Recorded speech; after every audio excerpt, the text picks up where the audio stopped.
You've lived a great life and done well for yourself. But what mark will you leave on the world? How will you inspire future generations? Stan Miller and Katie Beth Hand have helped thousands of people answer exactly those questions. If you've ever wondered, what will be my legacy? You're in the right place. Welcome to the Your Life, Your Legacy podcast. Now, here are your hosts, Stan and Katie Beth.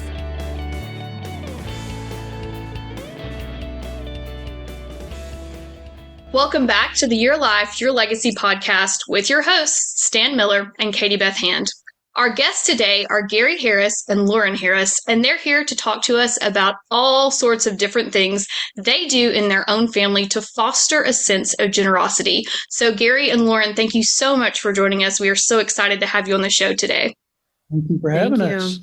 Absolutely. So before we kind of dive into what all you do now, I wanted to ask you, Gary, you have kind of an interesting story with your dad and his background and kind of the career that happened and just a very interesting backstory. So would you kind of tell our listeners a little bit about that and how that kind of inspired your family into being what it is today? Well, I am one of seven, so I have six siblings. There's a house full of us, and we're all stair-step. First question would always get, y'all Catholic? No, we just got parents that like each other, I think. And so, I was really blessed to grow up in a big family. We didn't have, to be honest with you, we didn't have a whole lot. We grew up in a 3-bedroom house, but we always had food on the table, and we had parents that loved us. But with that, they were great examples. They were stewards and stewards in a lot of different ways. And they would give us responsibility. You were expected to work. You were expected to do all the stuff that you're supposed to do to prepare us for life, so to speak. And one of those things, without a question, as we talk today, is just money as a whole. The way you view money, the way you treat money. I mean, taking care of others as being part of that. Tithing being the number one thing that was always taught in our family. Whether I got $1 in allowance or I mowed a lawn. I mean, we were, that was just an expectation. So I really, to be honest with you, as we talk about that, I think that's one of the things I think that was real important. It wasn't one of those things. I haven't known anything different than that, to be honest with you. Before we can get to that, though, tell me a little bit about your dad. Was kind of a legend. You guys emerged out of the, like in the very, very earliest days of Walmart.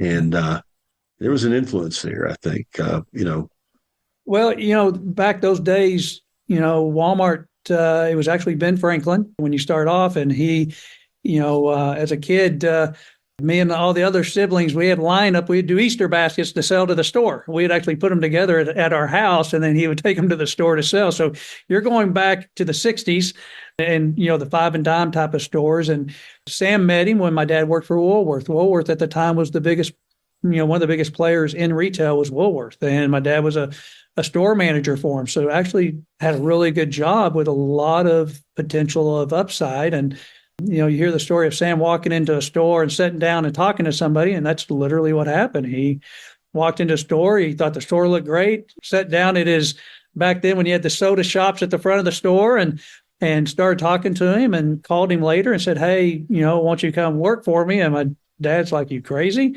He had these little store in Arkansas, and he's working for the big player. And he goes, why don't you come check out my stores for me? And my dad said, well, I'm getting ready to. My dad grew up in Muskogee, Oklahoma, and he said, well, if you pay for our gas, we're getting ready to go to Muskogee. You pay for our gas, and we'll stop by there. So, and Sam goes, sure. So that was how he got him to come in, and he left and really didn't think anything about it. And then Sam calls him about a year later and said, hey, still want to talk to you about coming to work for me. And my dad's go, well, we're getting ready to go to Muskogee. You want to pay my gas again? I'll come in and stop and see you.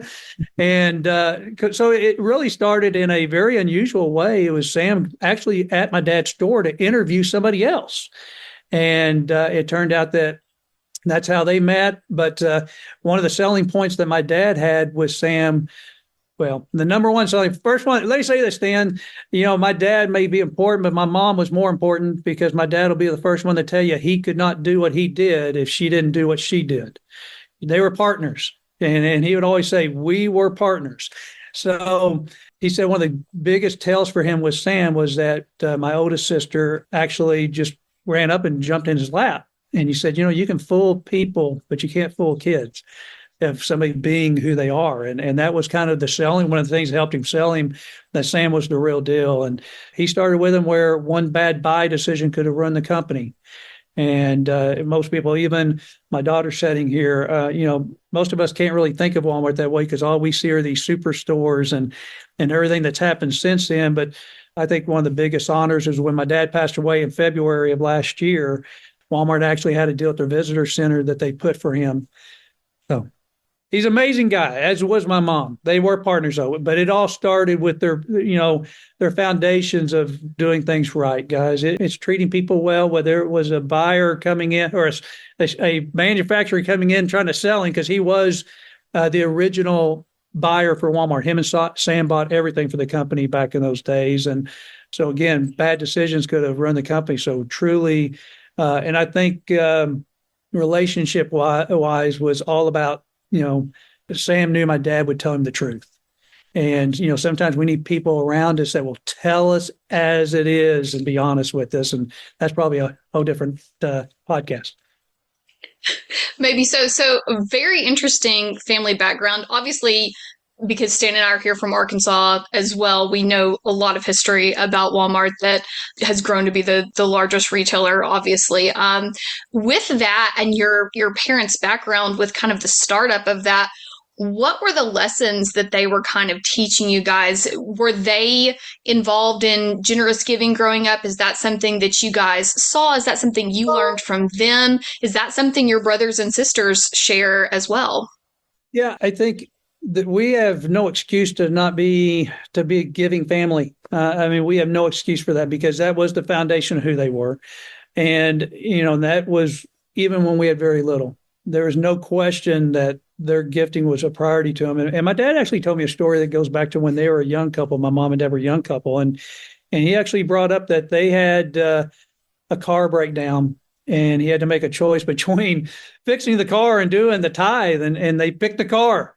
And he said, it was amazing how many things went wrong after that. And he goes, we never did not tithe again. And he said, and as he got older, he goes, then Gary goes, what's amazing though, he goes, I don't care how much you give. He goes, God always replenishes it in multiples. And that's a biblical thing, but he's saying it got to where he would bless things so much and we'd give more, and he bless things and you give more. That's just the way he and my mom were. And so again, I want to make sure I bring my mom up because again, they're partners. That was their mindset. And, which led to why we're talking today without a question, because they took it to another level where they said, you know what? We need to make this a family thing. We need to get everybody making decisions on what we give to. Not everything comes always from our salaries that we give to the church. Sometimes things come in different ways, and let's do something different with that. And let's make it a family decision where we sit down and we decide as a group. And I may say, hey, let's give $100 here, and somebody else says 50, and somebody else says 20. We would literally calculate it out and divide it by the amount of people, and that's the amount that we come up with.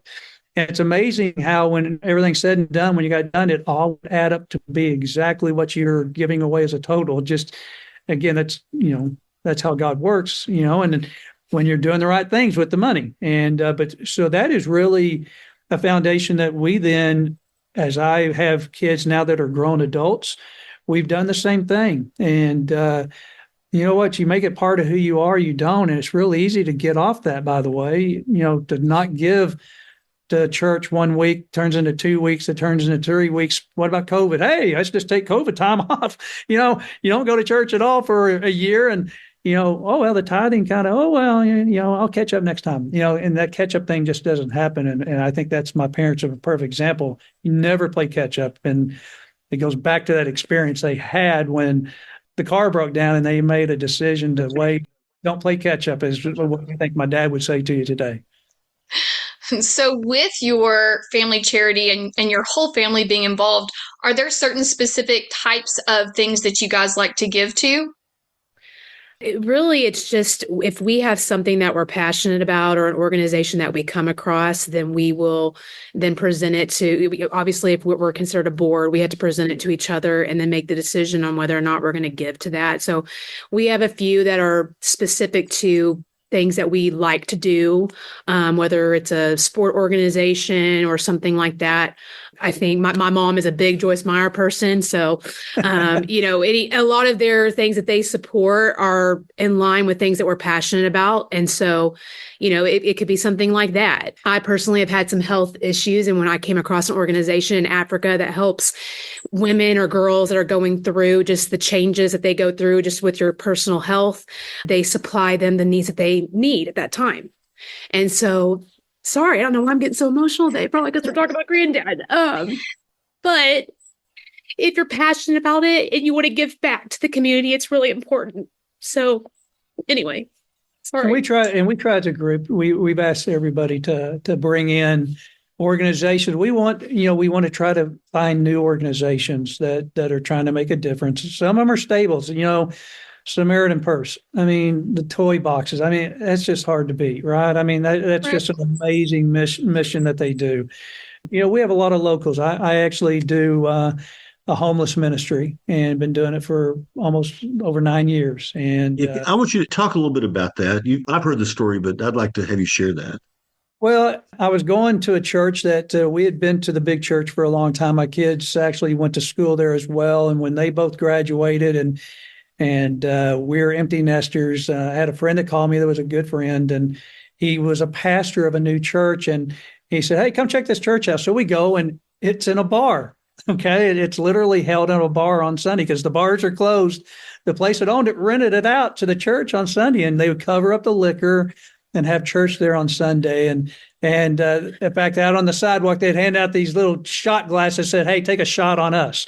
And so I was like, I got to go check this place out. So we went, and it was downtown Fayetteville, and there's a lot of homeless on the street down there. So the church, like most churches, decided hey, we want our own building Monday through Saturday and and got a different location. We knew the homeless wouldn't move with them. And so me and another gentleman at the church decided, what if we keep the homeless ministry going somehow in Fayetteville, because the church was now in Johnson, which is, 15 miles away, 10 miles away. So we tried it, and we held it in a Burger King.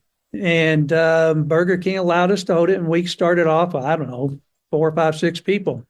And that was okay. I mean, it was about trying to help who was there. Well, here we are 9 years later, still at Burger King, and now we'll average probably closer to 50. And I mean, sometimes we fill the place up, and it's been incredible how God's worked.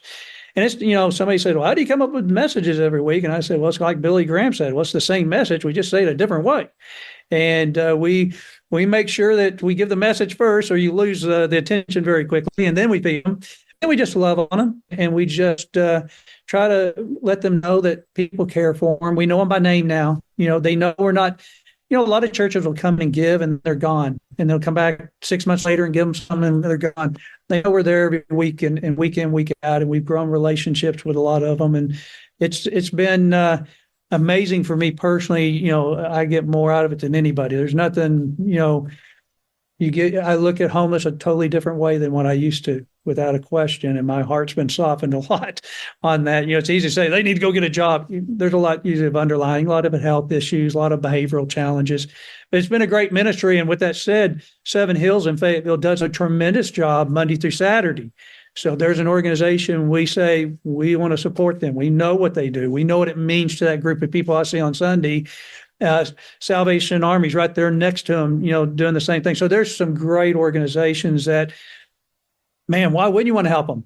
And to do it as a family just makes it that much better. You want to get closer to your kids, do something like that. I mean, actually give things, something away back to the, what an example to lead as unfortunately I'm generation one now, and to lead in the top seat and say, this is what our family's about, and I give Stan total praise for what he wrote in his book that I told him that I've used that I'd never thought of doing. And that was, I sat down and I wrote, me and Judy wrote, what our parents were like and what they did and how they lived their life conservatively and how they were blessed. And here we are. We've been blessed. And my mom, Judy and I've had amazing jobs that have done amazing financially, has helped us. Now here's the responsibility that goes with that. And wrote this long letter saying, here's what we expect. Here's what we expect to do with what we have. Here's what we expect to what we pass on. Here's what we expect you to do. Here's what we expect you to do with your kids. And actually you wrote that in a letter to them, and that was a suggestion by Stan. So thank you for that, Stan. So have you shared that with the kids yet? They've seen the writing of it. Yeah. It's probably one of those things I ought to pull out before we do the gifting. That's probably a great idea, actually. We should pull that letter out every time before we usually do gifting at Thanksgiving. We think that's a great time to do it. So it'd be awesome to probably pull that letter out. Why don't y'all read this again as a reminder of what we're doing this for? Why are we sitting here not just being thankful for Thanksgiving, but being thankful for the blessings that's been put on us? Now, again, we do everything anonymous, guys. So even as I do this, I told Stan for me to do this, I'm a little uncomfortable because I don't try to get in front. That's not our view. But if this helps others, maybe to say, how do we go out and make a difference in my community, in my world? That's the reason I'm sitting here today, because, I kind of take giving very similar to the way I take prayer. Go get in the closet, right? Shut the door, go in the closet. It's not something to promote. It's something that's the right thing to do. And we want it to be a blessing, and nothing in our names. You'll never see our family, Gary and Judy Harris gave. No, that family, we don't want that. You have people working at those places that are giving it day in, day out. Would you want to switch places with the work that they're having to do to help the homeless day in, day out? For me to write a check seems a lot easier, right? I mean, why should I get the praise? The praise needs to go to them, man. They're the ones that are making it happen. So, but it's probably a lot more than what you wanted to hear, but that is kind of the background of what we do. No, it is true. I did have to kind of twist your arm a bit to get you to do this, because you have consistently told me that being anonymous about giving was an important aspect of how your whole family philanthropy works. But it is important, I think, for people to hear your story and stories of other people who do this. I think so. One of the things I know you guys do is you do write checks, but you don't just write checks. This homeless project of yours is not just writing a check. It's showing up every week and being a stable presence in the lives of these homeless people, right? And so one of the things I'd like you to speak to just for a minute or two is the impact that this experience has on you. I think I know where you're coming from with this, but I want to hear you tell me. Yeah, you're trying to make me cry is what you're trying to do. I mean, it's one of those things. Let me step back, guys, and tell you this. Here's, again, think about what your gifts can do, okay? Because I think this is a great example, is the homeless ministry that we call it the BK ministry, kind of like the commercial. So it is amazing. I did give the seed money, okay, to get it off the ground. And that's 9 years ago. And I've never had to give another dollar since the seed money. Think about that. I gave it, and I went in this, and I actually remember the conversation I had with Judy and the kids. I said, we may be funding this thing for a while, guys. So just know that, okay? Not another dollar did I have to pull out to give to BK. That it's been amazing how people hear about it and they want to give to it. Okay. People are looking for things because we have zero cost other than what we buy them. Nothing, 100%. I mean, truly 100% goes back to them. But I think that's an amazing story because it shows you that people want to do what we're talking about right now. It may be $10.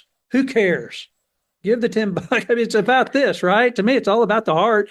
I mean, so it is led. We have people go through the drive-through that will hand $100 through the drive-through saying, I want to help pay for whatever they're doing in there. We have people that walk in that people just leave us money. We have a guy that we've never met that has literally sent us thousands of dollars. He sends us a check every couple of months. We'll get a check. We've never met him. He just heard about it and he wants to support it. So when you think what you do is you, it's never you. It's what, again, my personal, it's what God had planned, and God then took it and said, what do you mean you're going to have to find money? I'll take care of this. And that's what it happens when we help support something. You never know what that may kick into And you know what? It's good for people to give. It feels good. I would much rather give than receive, because it feels so good, and I know it's not a good thing to have people working on me on that stand. And they say, you got to be just the reverse of that. But it's hard. But isn't it an awesome thing you feel when you can see? And I think the difference was they could actually see it at work because they're sitting at Burger King and they see exactly what they're giving to. I feel like I'm honking my own horn, man. I hate this. So, it's one of those things. I have done this for the last 3 years, Stan. I didn't tell you. I don't think I told you this, but I actually have been meeting some of them because we would fill it up on Christmas morning. I've been meeting a group of them at Waffle House. And I buy their breakfast at Waffle House on Christmas morning because I know they have nowhere to go, right? And I tell them, hey, you're going to have to be there at 7 a.m. because I do got to get back home. And they'll meet me there. And this year I had some guy, I have no idea, I'm at the register and he hands me a $100 bill. He goes, man, I don't want to help pay for that. He goes, that's awesome. People want to give. That is the heart of who we are, okay? I think that's the heart of who we are. What your challenge is saying, how do you make it now and to the next generation and the next generation? Because that's what's cool. What we've set up now in our family, once I pass, it doesn't end. It just steps down to other people driving the car. And they got, Tyler's got 2 kids that are now coming up, and Lauren, well, we don't have kids, and they're going to be coming up right behind that. And guess what? All they do is get a seat they get a seat, and it just continues, and you keep the focus of who you are. I think it's an awesome way to bring your family together and make a difference in the world. Yeah, one thing I want to point out that I loved about what Lauren said earlier when she was talking about how you guys operate like a board. And so each of you bring your own causes and your own things. And what I love about that is that it's really a double blessing, right? Because on the one hand, you can get support for an organization or a cause that you love. But on the other hand, it's also such a great way to communicate what you're really passionate about with your family. Like, as Lauren was talking about her organization that she's into, you could see her passion and how that had affected her and how she was deeply connected to giving and providing for these other women going through the same thing. And so watching that passion come through with her, I imagine that's a huge blessing for your family to really bond over, hey, these are the things that I'm passionate about. This is a cause that's really, really close to my heart. So I love what you said, Lauren, and the passion that you had when you really talked about that, because I think that's such a blessing. All the time with our clients, we talk about what's important to us and what do we give. And you would be surprised at how many older generation family members have not really communicated with even their adult children the causes they support and the things they're really passionate about. So I love that you guys have really sort of created a space and a process for pointing out the things that are important to you and sharing that as a family. I imagine it leads to some pretty great family bonding as well during some of those meetings. And by all means, we check them out too, by the way. We don't do it carelessly. We have a due diligence, not just to give, but to follow up and make sure it truly, Lauren brought up Joyce Myers, as an example, but Joyce Myers does certain programs within Joyce Myers. Okay. We're not, we pick within Joyce Myers what this goes to. Okay. We know they were doing wells, water wells in other countries and things like.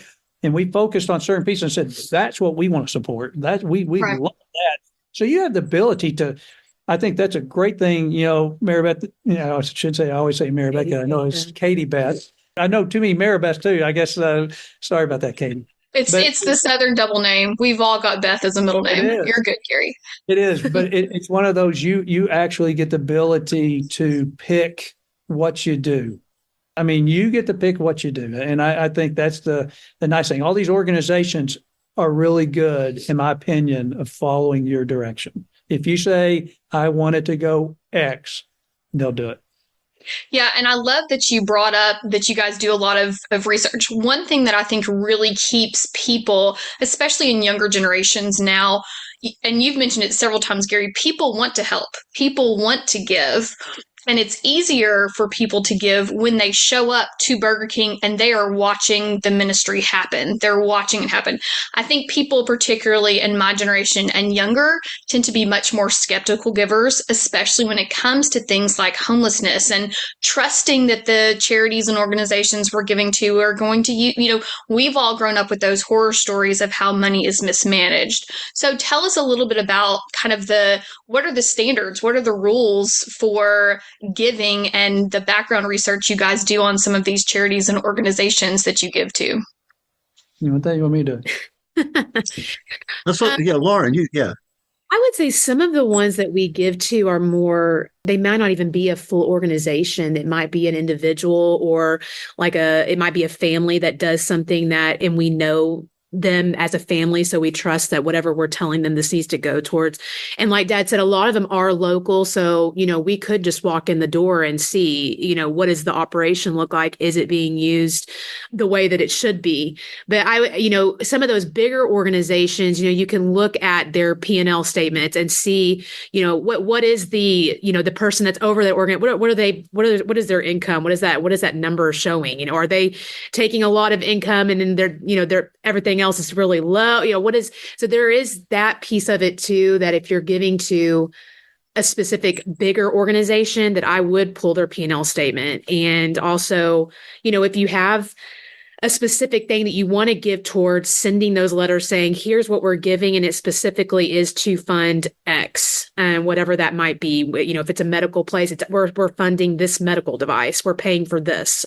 Whatever it may, I feel like that's kind of. Well, I think, and if you heard what Lauren started off with, I think it's real important to understand is, so what she talked about, maybe somebody's going on a mission trip. Sometimes we can work that with a church, right? We can funnel it to the church and use our charitable trust that we set up.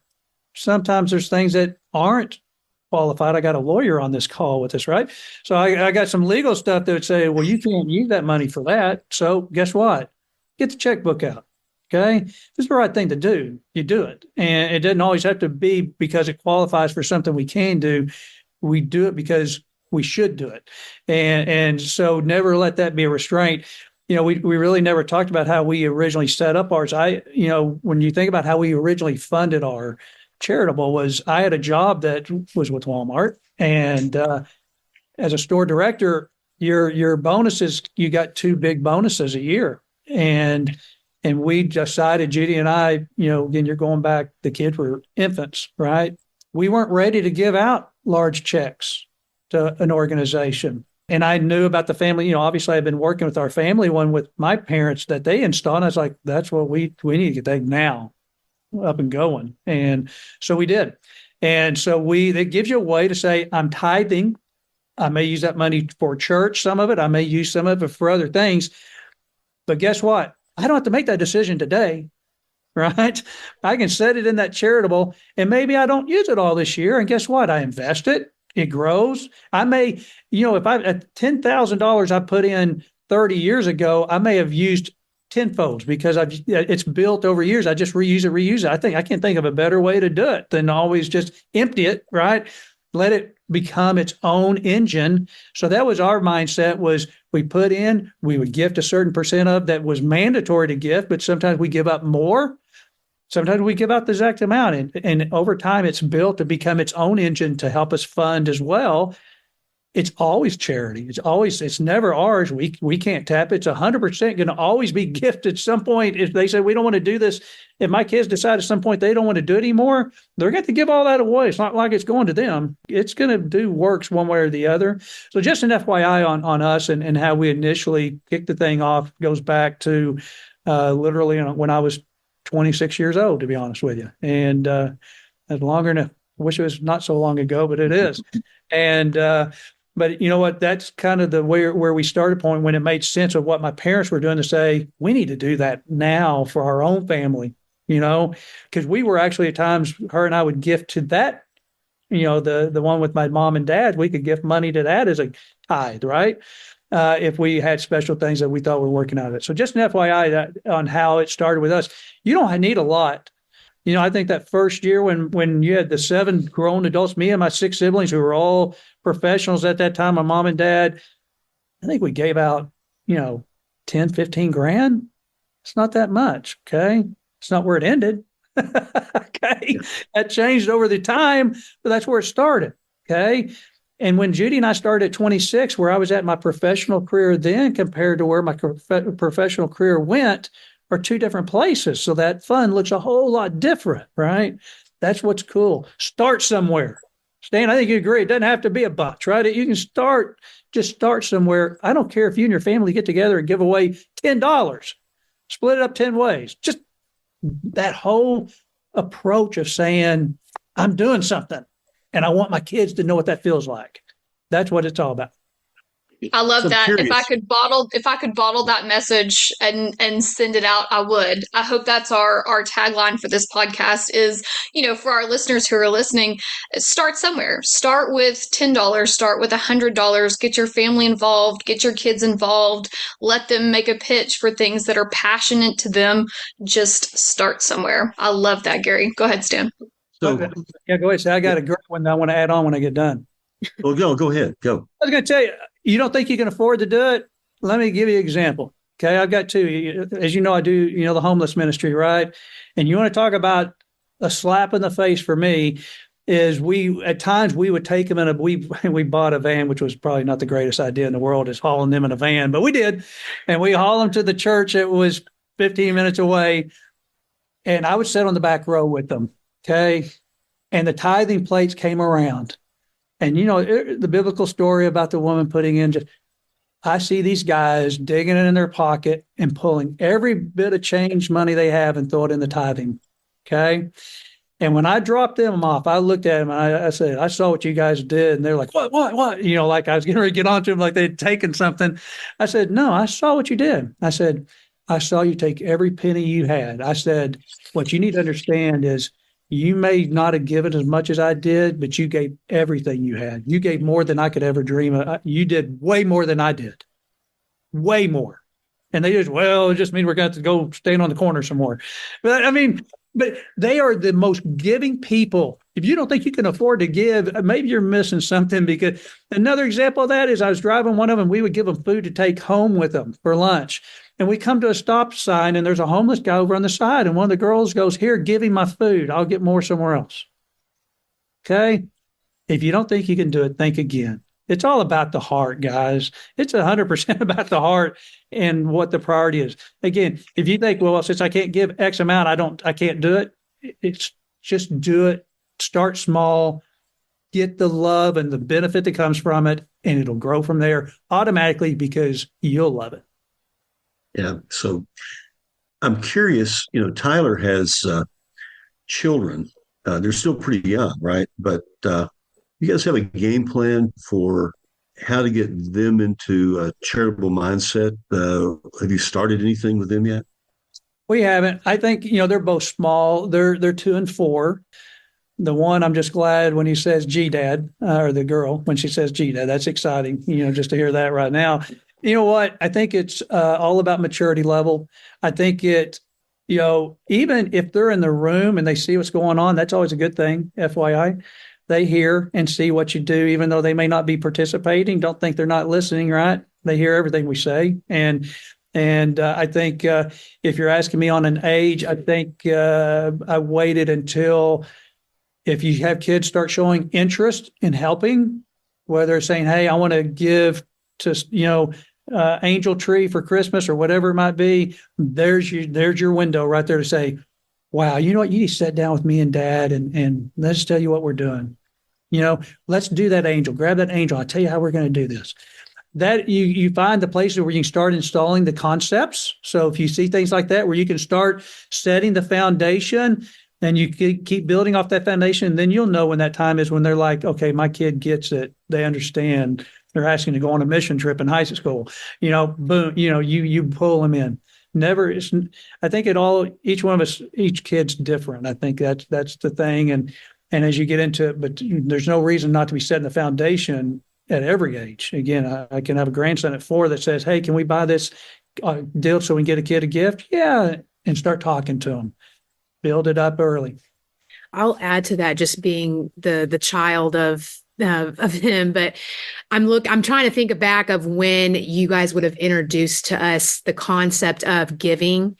And I just always remember every Sunday, of course, this is when churches passed around the offering plate. Now everything's gone. So, log on to our app, auto draft. You don't see people actually putting money into an offering plate anymore. But they, even though, probably halfway through my childhood, auto draft became a thing, they purposely wrote checks so that they would see, Tyler and I would see them placing that check into the offering plate. In fact, most of the time, Mom would be writing the check in the car on the way to church, and Dad would be saying, you need to put X amount on the check, and this is what we're giving to the church this week. So I think that was the first time is us really seeing them giving back, was the tithing aspect at church. But then, I remember when Mom added did the compassion, you adopt the two, or, one child or two children that you're paying every year to support them from infancy to when they turn 18. That was something else that she did. But we also did Angel Tree. I do think the tithing thing, like I don't have kids now, but I probably would do what they did, where my child sees me putting money, giving back to the church for what they're doing. I think that's a really big deal, is that they actually, like Dad said, actually see you doing something, giving back, not just, oh, this is what we do. No, actually physically seeing that happening. And she sponsored, just from, I think, the example of her mom, she went out and sponsored her own kid. And what's funny is she's right. Judy still writes checks today, and there's a purpose. Okay? You don't have to write the check to leave a church, but she does it. There's something to be said about your kids seeing that, and that's the way she always approaches it. She wants it to be known. We do this, okay? And I think, even the angels, and take them shopping to find what's on the list for the kid. What a great way to show giving. Our church we're going to, they do a huge deal on Thanksgiving baskets, okay? And there's time we went out and delivered a bunch of them. Take your kids up to those doors at a trailer and knock on the door. We did do that. He said, we're going to go do this. I was probably 12 or 13 at the time. He said, we're going to go. They had given us all, this is your location that you're going to go and pass these out. And we all went as a family, going trailer to trailer, passing, out these cards saying, please come by the church. We're going to be giving out bags of food. I think something else that we did, and this has to do with your family's organization before we even really had ours, where it is now, but involving even generation 3, kind of like my niece and nephew, Dad, they were allowing us to come into the meetings to see, hear them, how are they giving out the money?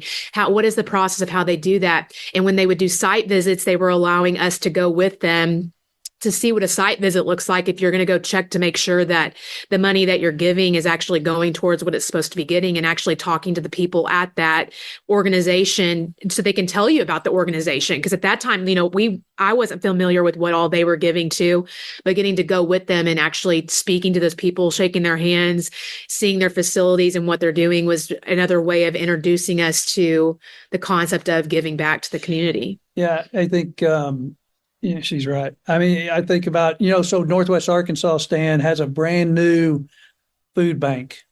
Okay. It's right off the highway. It's amazing. Okay. It's a cool story. You wouldn't know this, but Betty Harris was kind of the initial food bank in Northwest Arkansas when the church that started kind of doing a food bank, and the lady that bought the first deal was my mom, was part of that. And and there's no question, why my mom had a passion for it? Because she knew what it was like to have to try to feed 7 kids when you didn't have much. She knew exactly what it was like. And so she had a passion. That really touches, Gary. No. That really touches on, though, you guys really hit an important part of something that we're passionate about, even in our own family. And that is the benefit of if you're raising children and grandchildren, so kind of these second and third generations that are growing up that have plenty, comfortable, if not wealthy. kind of doing some of those things, those hands-on things with food boxes and knocking on trailer doors. And we take our kids to a local food bank here in Little Rock once a month to pack food bags for Feed Arkansas kids because, they've just grown up. Our children have grown up and we've always just had enough food. And so being able to really open up your children and grandchildren's eyes to the fact that there is a need out there. Not everyone has everything like we do. We are blessed and we are thankful. And part of what we need to do is to help bless other people. That's something I do think that you can really instill in a young age. I remember when we first took our kids to the food bank to pack these bags that go home with the kids over the weekend so they have food when they're not at school. And it just blew my kids' minds that that's all some kids would have until they came back to school to eat breakfast on Monday morning. And you could just kind of see a light click on for the first time when my kids realized not everyone had a pantry full of food. And still now our kids will open the pantry, right? We're snow day 4 right now, and they'll be like, we don't have anything to eat, but they really do have a concept and understanding that there is a need out there that is so much greater. And so I love what you guys are doing and being able to involve, the 2 and 4-year-old even and luring your kids at some point, bringing them in and really using different things and different resources and your own time, giving financially is wonderful and such a blessing for people. But I also love how hands-on and passionate you guys are about giving your time and not just your money. So I think that's a huge takeaway. And I hope all of our listeners will really appreciate that if they can't write a big check, number 1, as Gary told us earlier, start somewhere, start small. And number 2, realize that giving your time is also just an incredible gift as well. Absolutely. Katie, I like what you said because the reality is, as a parent, I did everything I could to protect my kids, right? I mean, they did go to a Christian school, right? So they really didn't see the right. kids maybe had to take weekend food home to eat. They didn't see that.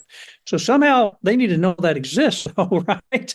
I can't sit there and say that doesn't exist because it does. And it is real world and we're blessed.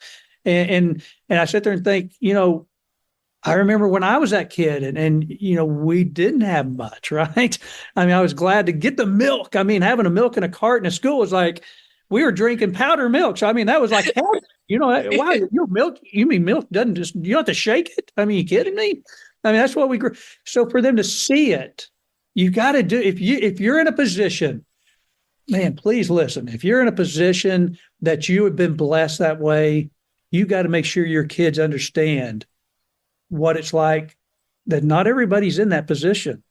They're not. So how do you make them aware that your blessings and you need to bless, but also understand that not everybody can understand the way they do, or, they look at it in a totally different pair of glasses than we do. And if you never go experience it and be part of it in any form or fashion and always stay away from it, your heart grows a lot. My heart's grown a lot, like I said, for the homeless because I'm around it week in, week out compared to what it was 9 years before I started that. A lot more different view of their seat for sure, especially with COVID. Oh, absolutely. They're living in a tent tonight. Okay. I mean, think about that. Yes. Yeah. They don't drop about it. Right. And still give generously from what they have. All the money out of their pocket. Yeah. Just like the poor widow. Yes. Yes. Yeah. Well, Gary and Lauren, thank you so much for jumping on and making time to talk to us today. And for our listeners, this has been the Your Life, Your Legacy podcast with your hosts, Stan Miller and Katie Beth Hand. And as we sign off today, I will use Gary's hopefully immortal words and remind you that you can start small, just start somewhere. You guys have a great day. Thanks for listening to the Your Life, Your Legacy podcast with Stan Miller and Katie Beth Hand. If you enjoyed the show, please rate, review, and subscribe on Apple Podcasts, Spotify, or wherever you get your podcasts. To find out more about Stan and Katie Beth, go to pinnaclelegacylaw.com. You can also find links in the show notes.